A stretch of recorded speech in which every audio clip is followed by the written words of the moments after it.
আকাশ হারায় নীল, হারায় আলোর দিন। যুক্তরাষ্ট্রে থেকেও বিভিন্নভাবে আলোচনায় জায়েদ খান, কখনো উপস্থাপক হিসেবে, কখনো কোথাও ডিগবাজি দিতে গিয়ে। এবার তিনি আলোচনায় কয়েকটি ছবির কারণে। সামাজিক যোগাযোগ মাধ্যমে সেসব ছবিতে দেখা যাচ্ছে বিদেশের মাটিতে শ্রমিকের কাজ করছেন জায়েদ খান। জায়েদ খানের এমন বেশ মুহূর্তেই ভাইরাল হয়েছে নেট দুনিয়ায়। সেখানে তাকে দেখা যাচ্ছে নিউ ইয়র্কের রাস্তায় শ্রমিকের পোশাক পরে কাজ করছেন।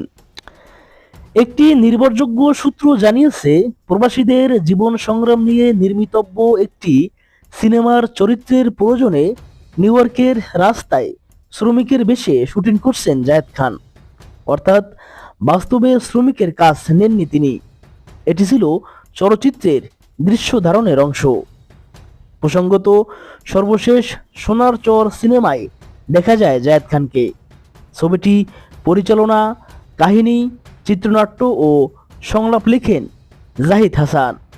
জায়েদ খানের বিপরীতে অভিনয় করেছেন চিত্রনায়িকা জান্নাতুল সিকদা।